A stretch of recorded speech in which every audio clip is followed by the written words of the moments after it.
Eh bien, nous sommes tendance en France. Je peux te le dire. Il est remarquable que nous ne recevions aucune couverture équitable de la part de leur appareil médiatique traditionnel. Regarde tous ces gros titres, mec. Ils arrivent en masse. Ils semblent effectivement un peu paniqués. Tu peux aussi couper ici pour les anglophones afin que tu puisses voir ces gros titres en anglais. Personnellement, j'aime le mieux celui de Nice Macron. Ça dit, quelle est l'absurde enquête transphobe de la théoricienne du complot Candace Owens sur Brigitte Macron? Ce qui est un succès sur YouTube, ça c'est sûr. J'aime qu'ils admettent que c'est un succès sur YouTube. Et aussi, juste une question à leur retour. Comment puis-je être transphobe si Brigitte Macron n'est pas trans? Bizarre. Aussi, cette autre publication qui est mentionnée ici, Marianne, tout en bas, ils ont peut-être un peu précipité les choses parce qu'il est écrit là en bas, citation. Toutes les théories contemporaines sont couvertes pédophilie, délire satanique ou même fausse identité. Je n'en ai pas, mais ont-ils fait des affirmations sur une fausse identité? Bizarre. Que savent-ils que nous ne savons pas? Je veux dire, on dirait juste que la presse pourrait savoir quelque chose que le public ne sait pas. Donc, on devrait probablement découvrir ce que ça pourrait être. Bienvenue de nouveau dans notre série Devenir Brigitte.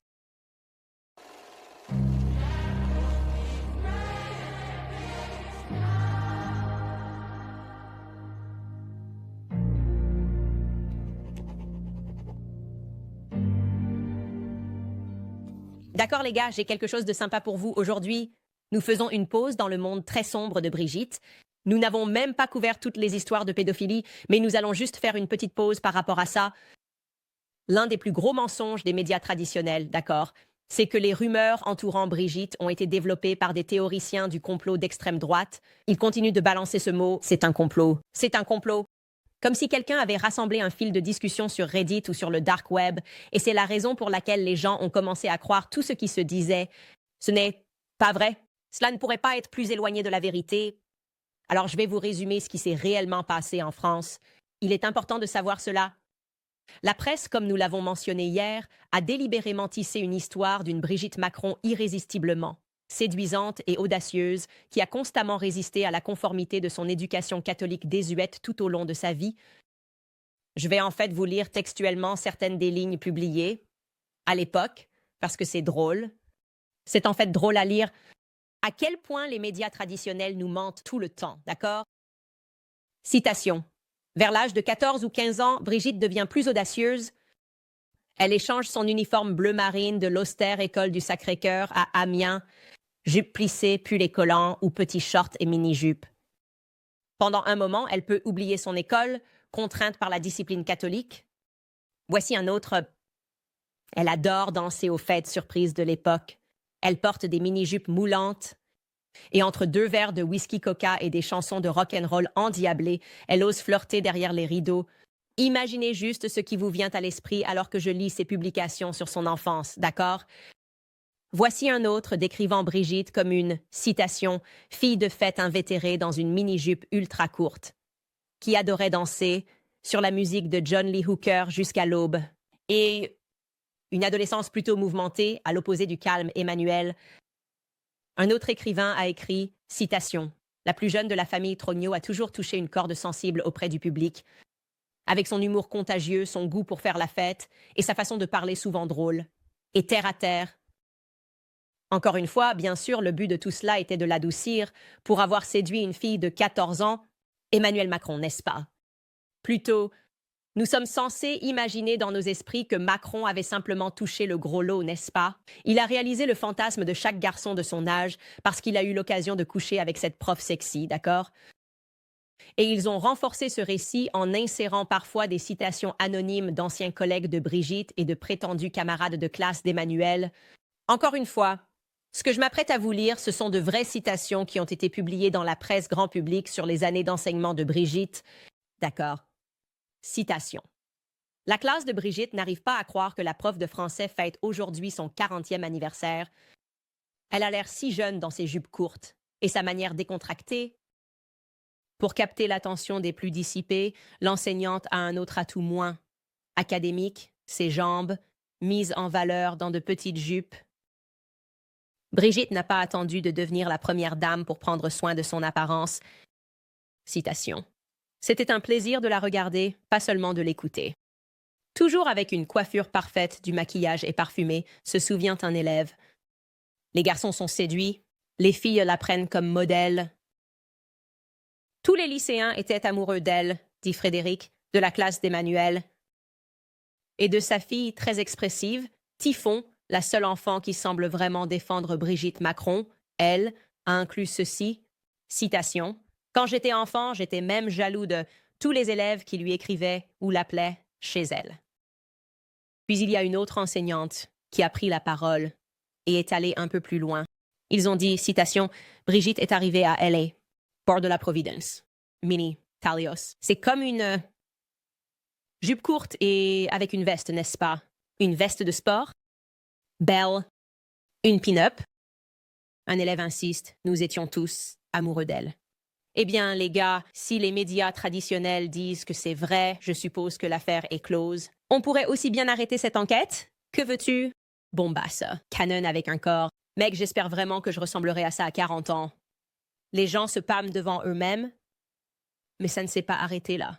L'affaire n'était pas vraiment close parce que en 2018, d'accord, ce qui se passe ensuite, c'est qu'une femme nommée Mayel Brun, elle était alors la responsable du département des célébrités au magazine Closer, a publié la soi-disant biographie non officielle, la biographie officielle de Brigitte Macron, qui s'intitulait Brigitte Macron, la Francie, d'accord. Ce qui signifie en anglais la femme libre. Regarde cette couverture. Waouh, elle est libre, incroyable. Regarde ce visage. Est heureux, elle rayonne. Et c'était essentiellement un livre qui n'était qu'une régurgitation, ou plutôt une compilation de tout ce que je viens de te dire, tout ce qui avait déjà été publié. Et je vais te dire pourquoi. Cela a immédiatement été considéré comme un départ par rapport aux biographies autorisées précédentes d'une première dame ou d'un président. Et c'est parce qu'il n'y avait absolument aucune photo de Brigitte Macron enfant et il n'y avait pas de photo d'elle en tant que jeune mère. En fait, la première photo, d'accord, dans cette biographie autorisée qui date de 1993, Brigitte enseignait déjà à l'époque. À l'école Providence. Alors voilà, c'est la première photo qu'ils ont incluse. Attends une seconde. D'accord. Donc la légende sous cette photo disait que Brigitte, Osière, a 40 ans. Elle est mariée, elle est la mère de 3 enfants. Elle est assez appréciée au lycée où elle enseigne. Elle est sur le point de faire la rencontre qui va bouleverser sa vie. Nous provoquons un bouleversement dans sa vie? D'accord. Donc, ils ont simplement décidé d'effacer les 40 premières années dans cette biographie officielle.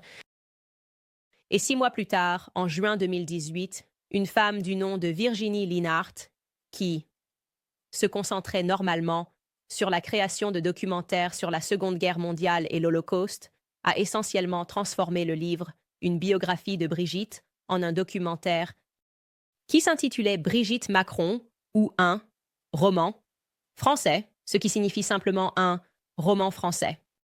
Et cela a été diffusé sur la chaîne France 3. Maintenant, je devrais vous mentionner que c'est une chaîne appartenant au gouvernement. D'accord, cela a été créé en 1969 par le bureau du président. C'est comme PBS, BBC. D'accord, nous ne sommes pas dans le monde des conspirations. C'est une personne de confiance, femme Virginie Linhart, qui réalise des documentaires. Et, bien sûr, les documentaires sont censés inclure plein de photos. Pensez à ce que vous regardiez quand vous grandissiez. Pour moi, peut-être des documentaires sur Britney Spears, Christina Aguilera, juste remplis de photos. Quand vous regardez cela et que vous voyez leurs frères et sœurs et que vous les voyez à Disney World, et vous les voyez faire tout ce qui était normal à l'époque où ils grandissaient, un documentaire sur Michael Jackson, n'est-ce pas? Des tonnes de photos et de frères et sœurs. Et au fait, je veux être claire, Brigitte Linhart avait plein de photos. Juste, vous savez, presque. Tous, encore. Des jours d'enseignement de Brigitte, commençant en 1986 à Strasbourg et se terminant à Paris en 2015. Donc, je vais vous montrer les photos qui étaient dans ce documentaire. D'abord, je vous montre ce collage, en fait, de toutes les photos. Voilà, et Marc, je ne sais pas si tu dois me retirer de ça pour qu'il puisse voir l'ensemble. Attends, d'accord. Que se passe-t-il ici? Parce que j'ai été informée de manière fiable que Brigitte Osier était une pin-up sexy et attirante avec des jambes irrésistibles qui portaient des mini-jupes, le genre de femme dont les garçons ne pouvaient tout simplement pas détourner le regard. Qu'est-ce que c'est? Je ne sais pas, les gars, devrais-je jeter un œil au chat ici? Vous, les gars, est-ce que ça devient désagréable dans le chat? Parce que je ne le vois pas. Je ne vois tout simplement pas cette enseignante. Aussi, où sont les mini-jupes? En fait, elle semble étrangement porter une écharpe dans beaucoup de ses photos autorisées. Pourquoi est-ce qu'elle couvrait toujours son cou? C'est un peu bizarre.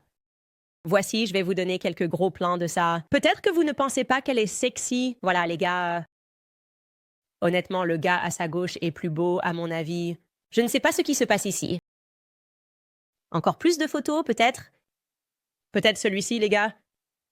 Les gars font des grimaces pas très sympas ici dans le chat. Ok, on continue. Peut-être qu'il va y avoir une sexy pin-up. Où est le suivant? Ah, le voilà. Non, ce n'est pas ça. Skillart, tu ne choisis que ça? Ce sont ceux du documentaire. Peut-être que mon producteur a fait une erreur. Quoi? D'accord, je ne sais pas. Je ne sais pas où est la pin-up. Je suis désolée, les gars. Je me sens juste comme si je vous avais déçu. Quoi qu'il en soit, Virginia Linhart, la réalisatrice du documentaire, comme je l'ai dit, est très respectée. Donc, elle a sûrement dû essayer d'obtenir beaucoup plus de photos avant les années d'enseignement de Brigitte.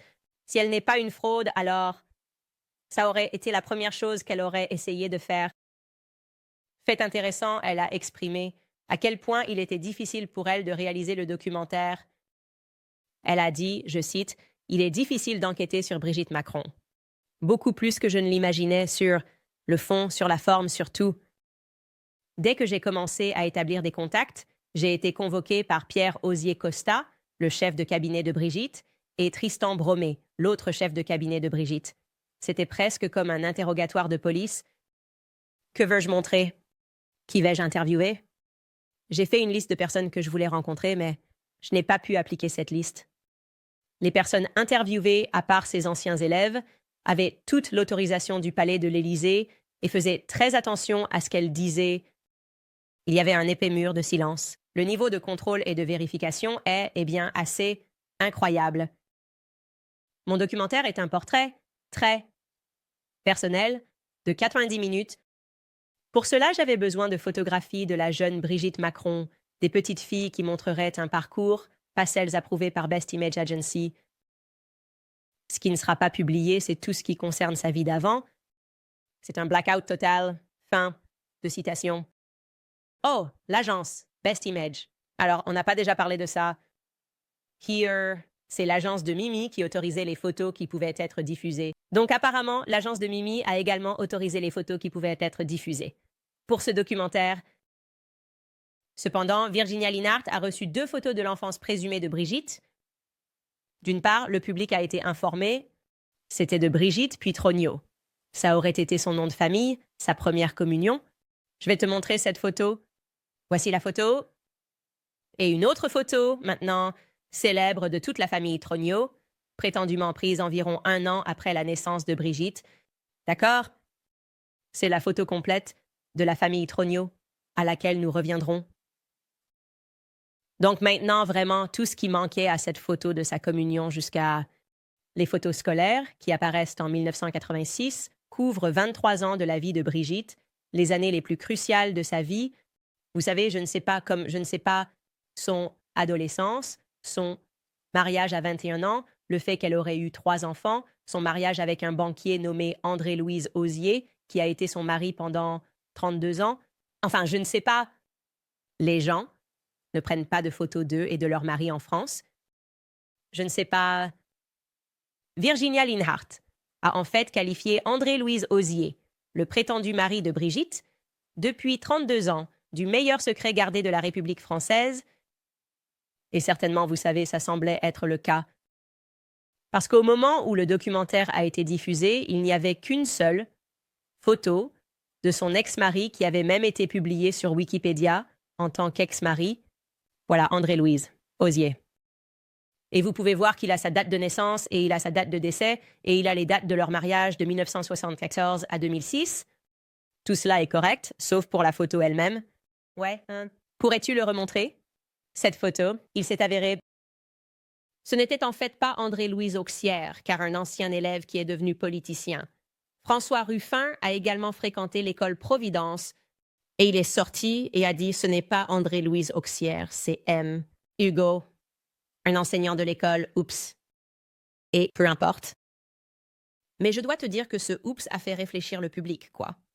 Qu'est-ce qui se passe ici, mec? Cela devient un peu bizarre. Un peu bizarre, d'accord. Et je dois vous dire, les gars, qu'il y a eu des retours immédiats du public, quelques réflexions préliminaires, si vous voulez, sur les 2 photos. 2, qui avaient été publiées des prétendues photos d'enfance de Brigitte. Tout d'abord, la photo de communion a provoqué un certain émoi parce que beaucoup pensaient que c'était un sosie parfait, cette photo, pas de la première dame, Brigitte Macron. C'était côte à côte ici. Brigitte, Osier, et sa prétendue photo de communion. Ils ne trouvaient pas ça convaincant, mais ils pensaient que c'était un sosie parfait de sa fille très bavarde, Tiffane. Ils pensaient, ça ressemble à Tiffane, d'accord? Et comme je l'ai dit, elle était la seule fille. La seule enfant de Brigitte qui était prête à participer au documentaire. Elle était prête à parler à Virginie pendant environ 1 heure. Et, comme je l'ai dit, ça n'aide pas. Cette meilleure image, l'agence photo avait fourni l'image. Les gens se demandaient, et je m'inclus là-dedans, était-ce peut-être retouché? Non. Mimi, comme nous l'apprenons plus tard, a été accusée de beaucoup de falsifications et de toutes sortes de crimes. Mec, il faut se pencher sur Mimi Marchand. Donc, ce n'est pas complètement fou de se demander si peut-être elle est utilisée parce qu'elle aime un peu jouer et qu'elle est prête à commettre des crimes, vous savez? Oui, c'était ça. C'était en fait mes réflexions à propos de... C'était l'un des points de détail, l'un des aspects que les Macron avaient inclus quand ils m'ont envoyé la première lettre au ton très ferme, parce que j'avais affirmé dans une émission datant de mars de l'année dernière que la photo avait été recolorisée. Je l'ai regardée et j'ai dit, cette photo a l'air trop récente. On dirait qu'elle a été recolorisée. Maintenant, j'étais en train de plonger dans cette histoire bizarre, et donc j'étais juste enquêter, poser des questions, lire les enquêtes des autres. Maintenant, je suis beaucoup plus au courant des faits, et je sais maintenant avec certitude que cette photo n'a pas été recolorisée, d'accord? De la même manière, au début, quand j'essayais de comprendre cette affaire, j'avais demandé à Xavier Poussard à propos de la théorie que beaucoup de gens se posaient, qui était est-ce que la vraie Brigitte Trogneux est morte quand elle était enfant? Et peut-être que Brigitte Macron a pris son identité. Encore une fois, c'était une théorie qui circulait sur Internet. Et je sais maintenant avec certitude que non, elle n'est pas morte quand elle était enfant. Alors, revenons en arrière et jetons un œil à l'heure. Première, lettre légale, soigneusement rédigée à mon intention. C'est leur stratégie de répétition, je vais continuer à te rappeler ça. La façon dont ils poursuivent les gens, la façon dont ils s'attaquent aux gens devant les tribunaux, c'est qu'ils ignorent le fond des accusations. La substance était l'actuelle première dame, Brigitte Macron. Née un homme biologique, c'est une question simple, oui ou non. Et au lieu d'attaquer ça, ils attendent que les gens fassent une erreur en essayant d'obtenir la réponse. Et bien sûr, des erreurs seront commises. Bien sûr, on pourrait dire que cette photo a été recolorisée. Et ils disent, boum, allez après elle, allez après elle. Si elle soupçonne que Brigitte Trujillo est morte, allez après elle. Donc, voici la lettre légale. Nous allons te montrer ça. Ils ont écrit votre discréditation de ces photos n'est pas seulement sans fondement, mais aussi interne, inconsistante, dans vos épisodes du 11 mars, du 13 mars. Et du 17 juin, vous affirmez que la photo de la première communion est une image modifiée de Tiffane Osier. Cependant, dans votre podcast du 30 août, vous avez convenu avec Poussard que la photo représente la véritable Brigitte Trogneux avant qu'elle ne décède à un jeune âge. Une autre fausse déclaration. Maintenant, je veux être très clair, Xavier Poussard n'a jamais dit que Brigitte Trogneux est morte à un jeune âge, mais j'ai peut-être posé la question, et je me suis demandé si elle était décédée, ce qu'ils affirment être une autre fausse déclaration, et ensuite ils disent que les 2 hypothèses ne pourraient pas être plus éloignées de la vérité. De plus, vous affirmez que la photo de la première communion a été démentie à plusieurs reprises et que la presse déclare maintenant que son attribution à Madame Macron était une erreur, mais vous n'avez cité aucun média ou des articles rétractant la photo. Sûrement vous fourniriez cette preuve dévastatrice si vous l'aviez, mais vous ne l'avez pas. D'accord? Faisons un petit danse là. Pourquoi ne disent-ils pas simplement qui est la personne sur la photo de la communauté? Pourquoi ne pas simplement dire clairement, si vous allez écrire une lettre légale, Candace personne sur cette photo de communauté, Ce n'est pas Typhon Osier. Et la photo n'est pas recolorisée. C'est en fait la première dame Brigitte Macron. Ils ne font pas ça, ils ne le font jamais. Pourquoi ne pas simplement dire ce qu'est la vérité, plutôt que de dire que les hypothèses sont loin de la vérité? Donc, bien sûr, maintenant, ça fait environ 1 an. Je suis maintenant armée d'une image beaucoup plus complète de ce qui s'est passé, de ce que pourrait vraiment être la vérité. Et donc, mon équipe juridique, comme vous vous en souvenez, comprenait une question très simple par oui ou par non. Retour à eux. Retour au couple de bonne foi concernant la fille sur la photo de communion. Nous avons écrit ceci numéro 4. La petite fille sur la photo de communion, prétendument de 1963, est-elle la Brigitte Macron qui est actuellement mariée au président Macron? Vous savez ce qui se passe ensuite? Pas de réponse? Pas de réponse. Ils sont en colère. Vous avez dit que c'était recolorisé. Vous avez dit que Brigitte Trognaux était morte quand elle était enfant? C'est de la diffamation. C'est de la diffamation. Mais nous ne pouvons pas vous dire quelle est la vérité. À ce moment-là, ils savaient, en fonction de la précision de mes questions, qu'ils étaient démasqués, que j'avais travaillé sur l'enquête, que j'étais arrivé à des conclusions plus correctes, que je faisais moins de réflexions. D'accord? Pas une seule seconde, nous n'avons cru qu'ils allaient répondre à nos questions, et ils ne l'ont pas encore fait. Ils nous envoient juste plus de lettres et des choses encore plus ridicules, où ils n'affirment pas ce qu'est réellement la vérité. Maintenant, concernant la deuxième photo de l'enfance présumée de Brigitte, que le documentaire a présentée, regardons-la. Donc, vous pouvez comprendre ce qui était si explosif à ce sujet. C'est complet? Famille Trognaux. Photo de la famille Trognaux. 2 à Amiens, d'accord? Des observations, encore une fois, ont été immédiatement faites par le public. Les gens ont le droit de penser, ils ont le droit d'avoir des pensées, ils ont le droit de poser des questions, d'accord? Tout d'abord, les gens pensaient qu'on leur disait que Brigitte était cette petite fille sur les genoux de sa mère, assise ici à l'avant. Mais le public, en jetant un rapide coup d'œil ici, s'est dit « Attendez, une seconde, Brigitte ressemble plus à ce petit garçon, à l'extrême gauche. Et attendez une seconde, qui est ce petit garçon tout à gauche? Il est complètement introuvable. » Jusqu'à présent, d'accord. Menant à ce moment, malgré tant de presse entourant Brigitte, sa vie de mariée, son métier d'enseignante, malgré des sites généalogiques entiers qui étaient consacrés à sa famille, il n'y avait aucune mention sur les sites généalogiques ou dans la presse du garçon tout à gauche. D'accord. Donc ça est devenu le chien qui n'aboyait pas. D'accord. Pour être clair, il n'y avait qu'un seul frère, qui était publiquement mentionné. Le frère aîné de Brigitte va vous montrer une photo. À nouveau, c'est lui qui se tient à l'arrière. C'est Jean-Claude. Et le public intéressé était maintenant soudainement introduit à un deuxième frère mystérieux, et ils allèrent découvrir que son nom était Jean-Michel Trognaux. Je vais faire une courte pause ici avant d'aborder l'étrange histoire d'Emmanuel Macron. D'abord, juste pour passer à l'un de nos incroyables sponsors, Preborn. Parce que si vous voulez entendre de bonnes nouvelles, le traitement de renversement de la pilule abortive, qui offre aux femmes une seconde chance de choisir, ramène des bébés à la vie. Lorsque vous vous associez au ministère Preborn, vous donnez aux femmes le pouvoir de renverser la malédiction.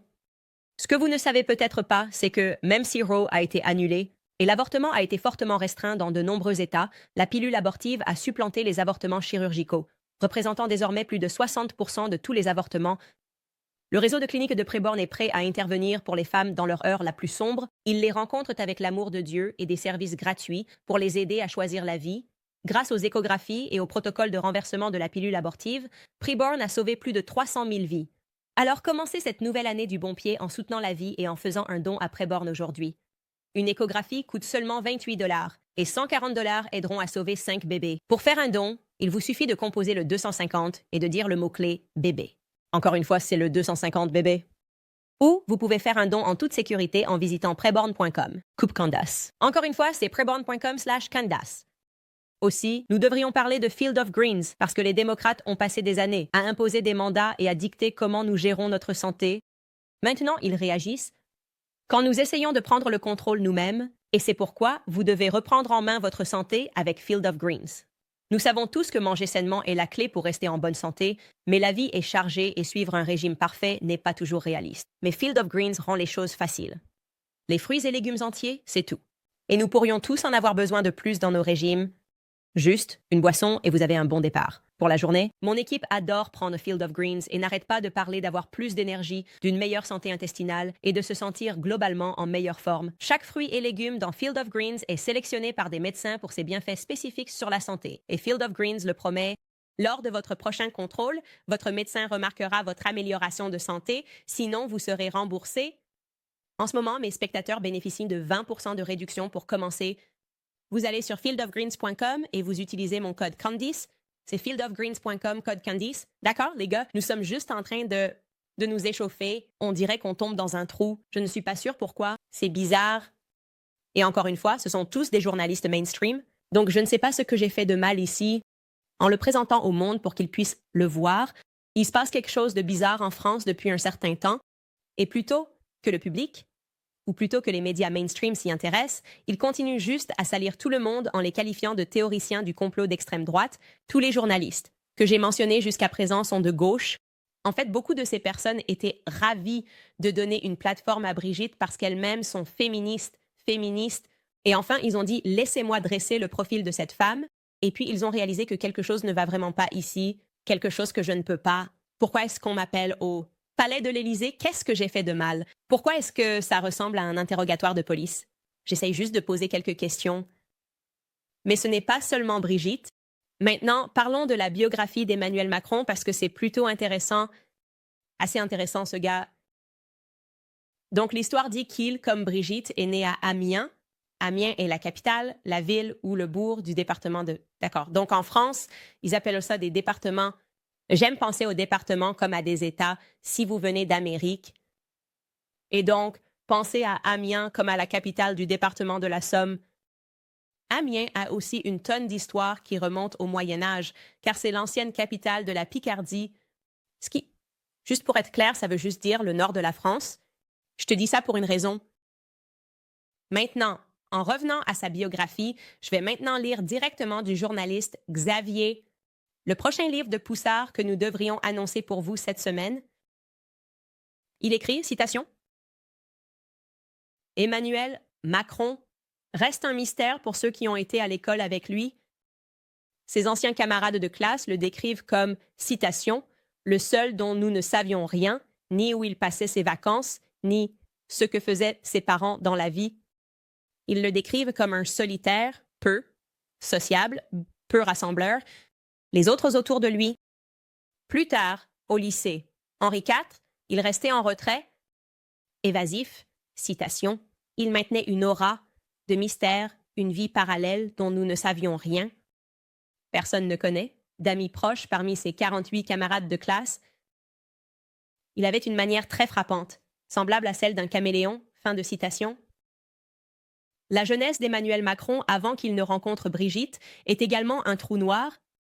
Les journalistes qui ont essayé de couvrir le sujet ont tous dû se rabattre sur des portraits croisés par manque de matériel, de témoignages, de photographies, etc.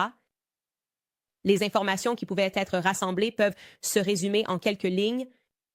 Xavier continue et dit « Né le 21 décembre 1977 à Amiens, Emmanuel Macron a passé son enfance rue Gautier de Rumi, dans le quartier UP d'Henryville à Amiens, dans une maison. Celle-ci a été achetée en 1982 par ses parents, Jean-Michel Macron, un neuropsychiatre à l'hôpital universitaire d'Amiens. Issue d'une famille picarde, et Françoise Nog, sa mère, pédiatre devenue experte pour la sécurité sociale. Je vais faire une pause avant de plonger dans le script de Xavier ici, pour que tu comprennes bien, d'accord? Son père est psychiatre, sa mère est médecin pour enfants.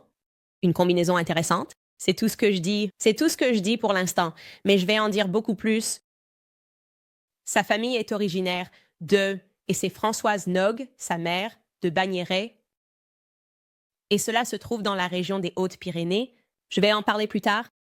Le couple a eu 2 autres enfants, donc Emmanuel, né en 1977, puis est venu Laurent, né en 1979, son frère, et Estelle, sa sœur, née en 1982, tous nés à 5 ans d'intervalle.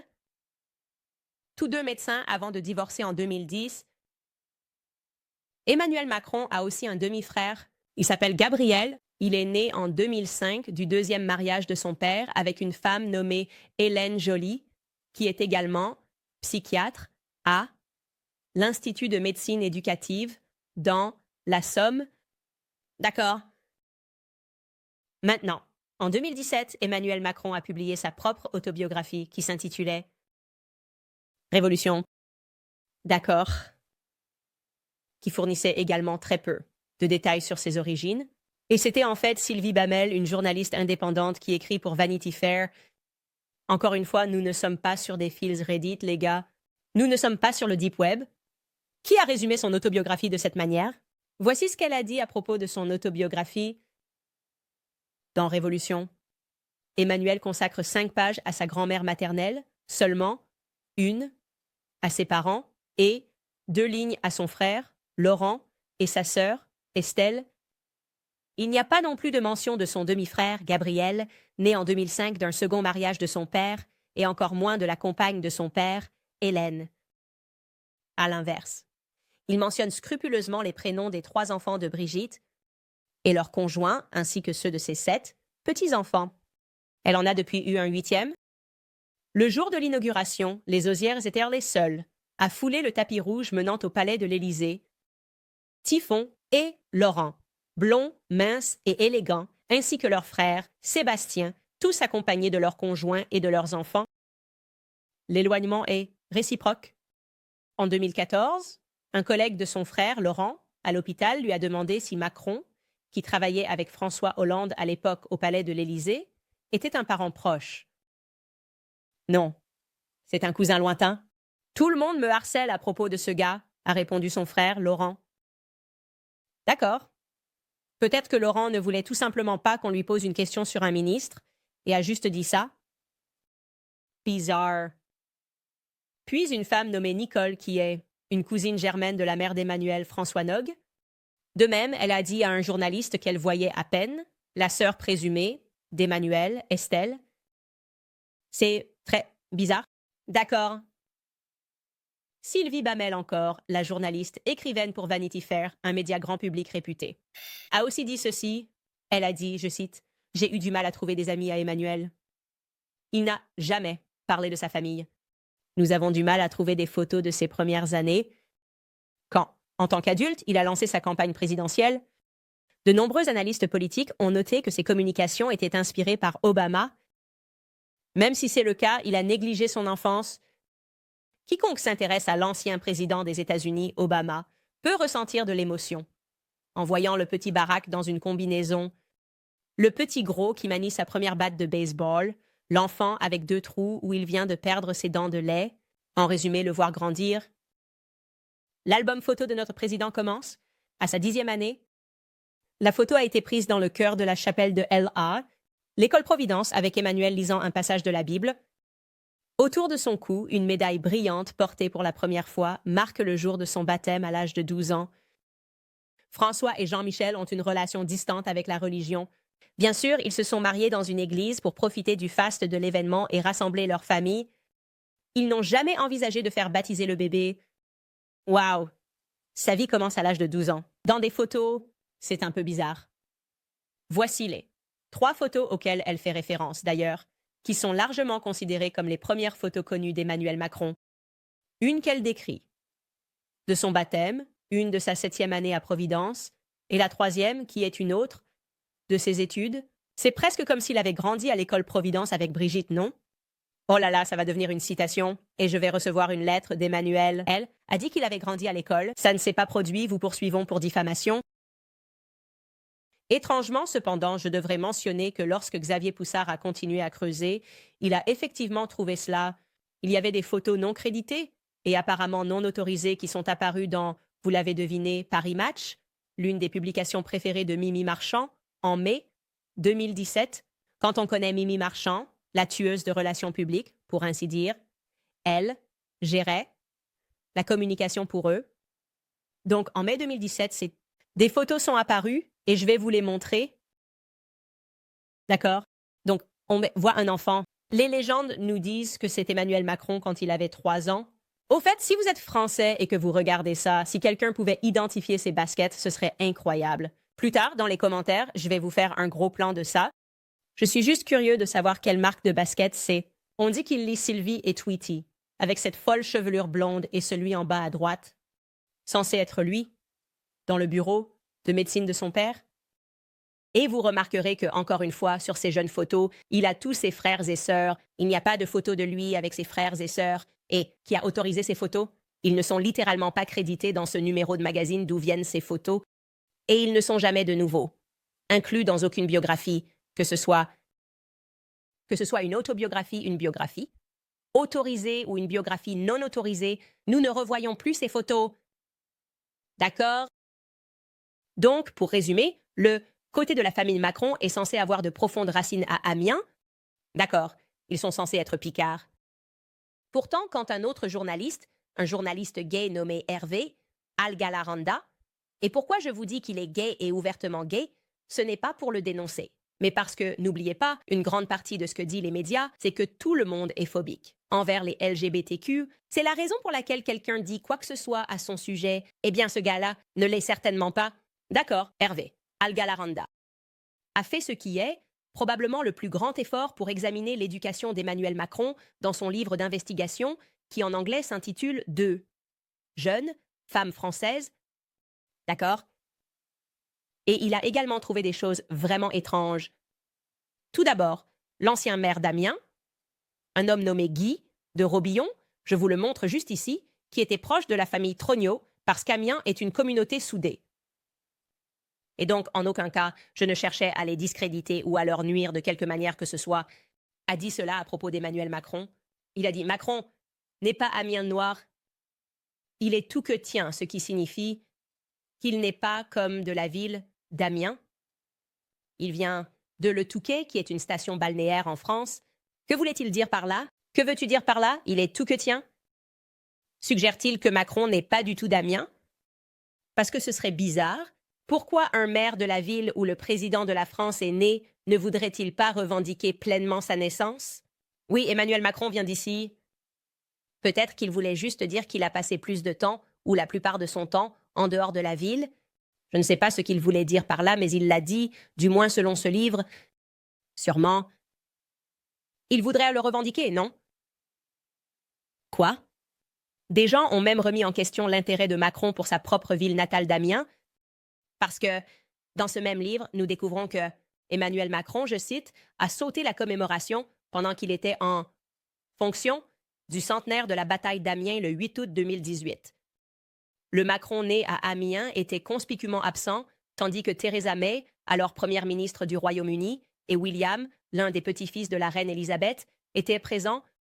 Les Anglais avaient fait front commun avec les Français lors de la bataille de la Première Guerre mondiale. Le début de l'offensive victorieuse des Alliés, Emmanuel Macron n'a pas assisté à la célébration, même si le lieu de naissance de sa famille, Auffy, c'est une autre ville, était sur la ligne de front d'une autre bataille célèbre, la bataille de la Somme. Et le château abritait un hôpital de campagne, même s'il sait très bien, comme il l'a mentionné dans plusieurs discours, que Bacardi porte encore les cicatrices des guerres contre l'Allemagne. D'accord? Peut-être qu'il était occupé ce jour-là. Ne devenons pas trop fous. Aussi, je devrais mentionner qu'avant qu'Emmanuel n'entre sur la scène politique en 2012, il avait envisagé de se présenter à un poste municipal, mais jamais dans la région de Bacardi, seulement dans le Pas-de-Calais, qui est plus au nord. C'est le même Pas-de-Calais où Brigitte a travaillé en tant que secrétaire de presse. Peut-être que c'est pour ça, peut-être qu'ils étaient déjà en plein dans leur liaison, je ne suis pas sûre. Et là, ça va devenir carrément embarrassant, d'accord? Quand on considère la grosse erreur commise par le président Emmanuel Macron en ce qui concerne l'autre côté de ses racines familiales, le Nog, n'est-ce pas? Du côté de sa mère. France Nog, c'est sa mère, de Soise Nog, c'est sa mère. Rappelez-vous, sa famille remonte à la ville de Haute, c'est une région. Des Pyrénées, d'accord? Pensez aux montagnes des Pyrénées, en gros, ils bordent l'Espagne, et la France. Donc, il y a beaucoup de langues parlées différentes langues parlées dans cette région historiquement. Donc, Macron, en tant que président, se rend en Andorre en 2018 et se présente comme un enfant des Pyrénées, d'accord? Et cet échange se produit entre lui et un responsable national corse. Il s'appelait Xavier Luciani, et cela a été enregistré. Cet échange a été capturé par un journaliste de l'Express Magazine. Parce que vous savez, lors des voyages du président, ils ont comme un groupe de journalistes qui voyagent avec eux et qui enregistrent, et ils écoutent les conversations. Et ils parlent à ce gars, Andoran, et le journaliste écrit que Macron a dit ceci. Je cite, J'avais des arrière-grands-parents qui étaient bégordants et ils ne parlaient que le pyrénéen. Leur seul but dans la vie était que ma grand-mère fréquente une école publique. Pour apprendre le français, réfléchissez-y. Fin de citation. Donc, il s'ouvre ici.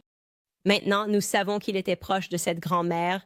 Il a écrit le plus sur sa grand-mère dans son livre La République, et il dit que sa grand-mère, comme la sienne, le seul but de ses parents était que sa grand-mère arrête de parler pyrénéenne et qu'elle aille à l'école pour apprendre le français, aller dans les écoles publiques, apprendre français, et il dit réfléchissez-y.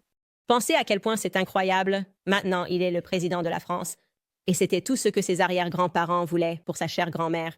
Et vous savez quoi? Ce politicien y a réfléchi probablement pas très longtemps, parce qu'il s'avère que le pyrénéen n'est pas et n'a jamais été une langue. C'est tout simplement incroyable. C'est tout simplement incroyable. Non, ça n'a jamais été une langue. Ils ne savaient pas de quoi ils parlaient. Ils sont là, qu'est-ce que tu racontes, pyrénéen? Qu'est-ce que c'est? Ce n'est pas une chose. Les gens ici parlent plein de langues différentes, et ce n'est pas l'une d'elles, c'est occitan, catalan. Personne ne parle pyrénéen. Que sais-tu de dire, mec? Donc, il a juste inventé un morceau de son enfance. Donc, c'était bizarre. C'était vraiment bizarre, mec. Vraiment bizarre d'être émotionnellement attaché à une langue qui n'a jamais existé. Bref. Revenons au journaliste Hervé Algarando. Il a ensuite essayé désespérément de parler à quiconque de la famille Macron, mais ils étaient aussi complices que des voleurs. D'accord, il s'est fait rembarrer. Puis il y avait un fonctionnaire dans le Bigorre qui lui a donné une idée. D'accord. Et l'idée qui lui est venue à l'esprit était, tu sais quoi? Je devrais vraiment vouloir en savoir plus sur l'histoire d'Emmanuel Macron.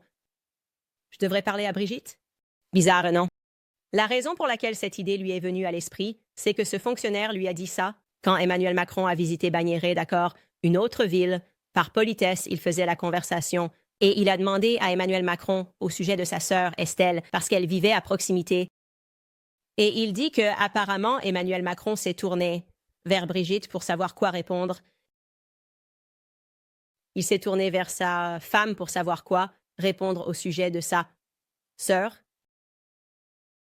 Je ne sais pas comment vous vous sentez en ce moment, mais je commence à avoir une petite sensation désagréable.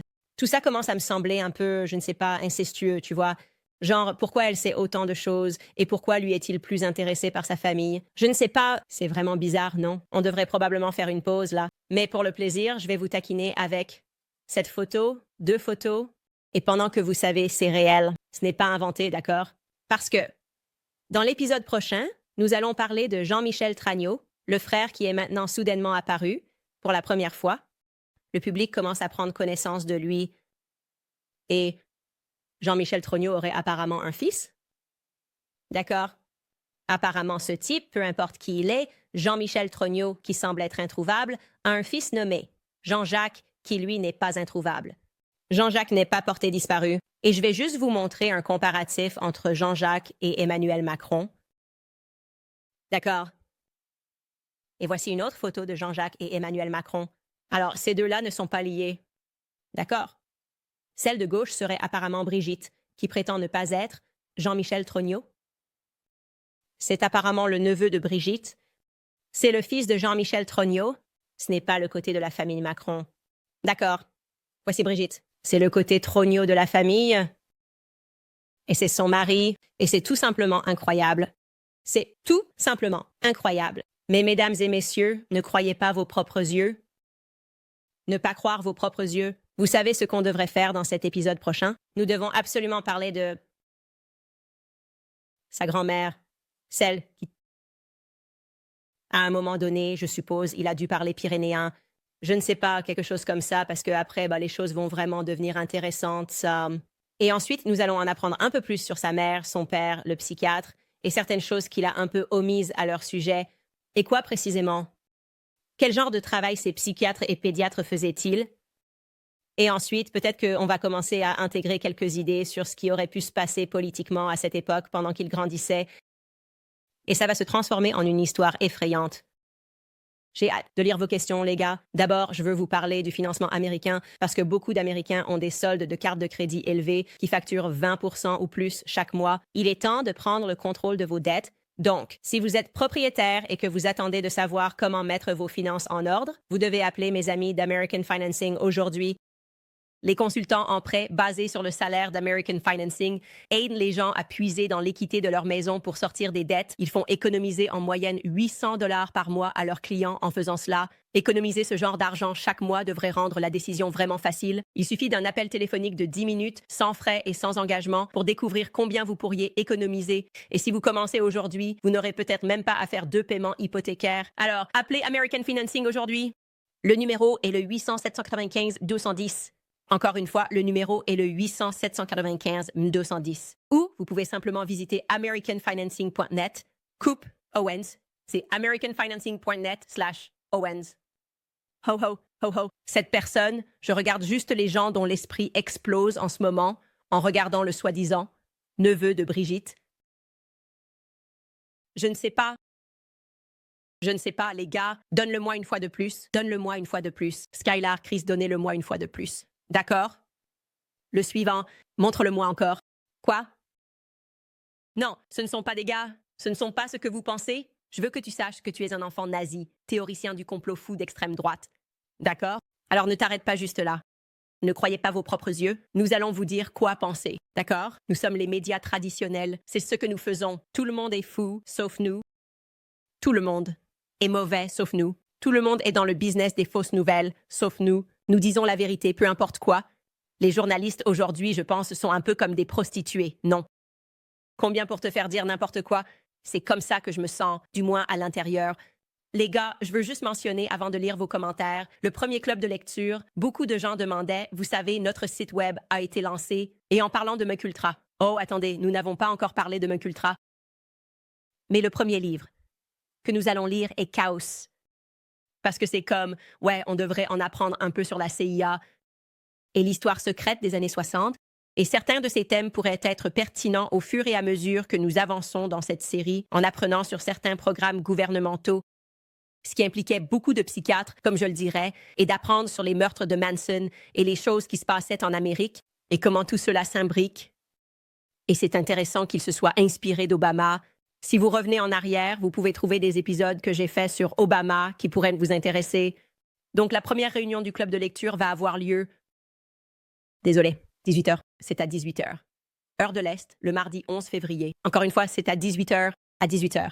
Heure de l'Est, le mardi 11 février. Les gars, allez sur CandaceOwens.com, inscrivez-vous au club de lecture. Nous allons lire des livres, discuter des thèmes de ces livres et être en sécurité. Dans les médias traditionnels, probablement pas. Ils achètent probablement un abonnement au club de lecture juste pour pouvoir parler de tout ce dont nous parlons. Et ouais, s'il vous plaît, soutenez notre journalisme indépendant en allant sur CandaceOwens.com.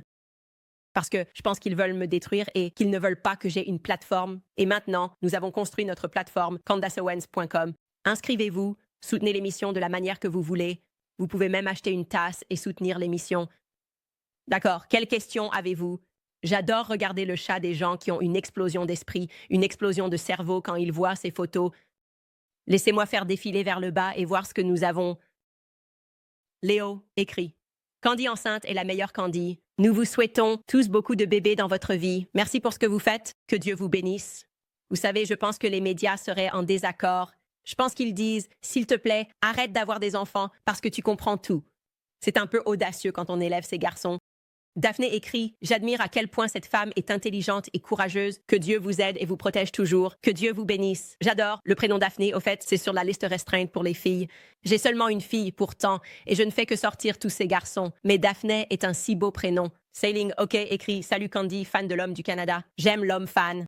Nous ne voulons pas de Ryan Reynolds. » Quoi? Quoi? Vous reprenez Ryan Reynolds. Nous irons en guerre? D'accord. L'Amérique et le Canada, si nous devons aller en guerre, nous irons en guerre, d'accord. Et dans mon pays, nous avons encore, nous le ferons. Vous savez, que voulez-vous? On se retrouve à la frontière. D'accord, on va voir ce qui se passe. Quoi de neuf? Cette personne dit aussi, je pense que Trudeau était impliqué avec ses maris français malades. C'est tout, que Dieu vous bénisse. Et c'était tout simplement incroyable que nous ayons couvert toute cette maladie et cette perversité. Et les médias en France ne pensaient pas que c'était intéressant. Ils n'étaient pas intéressés par, vous savez, les pédophiles qui écopent de peines plus courtes. Ils ont juste laissé tomber toute l'affaire. C'était bizarre. Je ne sais pas. Ils étaient en colère contre moi d'en avoir parlé. Très étrange. Je me demande pourquoi cela pourrait être. Raquel écrit sur un sujet très différent. Candy. Puis-je t'appeler Candy? Non, tu ne peux pas m'appeler Candy. Parce que depuis que je pouvais parler, mon plus ancien souvenir, ma mère me disait « Ne laisse jamais personne t'appeler Candy, parce que Candy, c'est un nom de stripteaseuse. » Et ça s'est gravé dans mon petit cerveau de tout petit. J'étais trop jeune. Et donc, personne ne m'appelle Candy. D'accord? C'est un mensonge, sauf les gens d'Amérique du Sud, parce que leurs accents, ils disent Gandhi. Donc, si tu as un accent, tu peux m'appeler Gandhi. Mais tu ne peux pas m'appeler Candy avec un accent américain basique. Je veux être très claire. Elle enchaîne en posant la question « Où fais-tu tes courses pour de si beaux vêtements féminins et conservateurs? J'adore ton contenu. J'adore que tu partages ta foi et j'admire ton courage avec l'armure de Dieu. Je fais tous mes achats à Londres. Donc, mon mari et moi allons à Londres quelques fois par an, évidemment, parce qu'il vient de là-bas et qu'ils ont des boutiques tellement mignonnes. Je ne supporte absolument pas les grands magasins. Je me sens dépassée. Il y a juste une boutique que j'adore et c'est là que j'achète la majorité de mes vêtements. Et quand je suis enceinte, je ne fais pas vraiment de shopping pour des vêtements de grossesse. C'est comme une très vieille chemise. Je ne sais pas d'où ça vient du tout, mais je ne peux pas mettre beaucoup de mes vêtements en ce moment parce que mon ventre s'arrondit. Commentaire des anciens de Sion ci-dessous. Veuillez lire les protocoles des sages de Sion de 1903, d'un initié dans le complot sioniste pour prendre le contrôle des nations, comme vous pouvez le voir avec l'IPAC aujourd'hui et les lois contre l'antisémitisme. D'accord, merci. Dabert.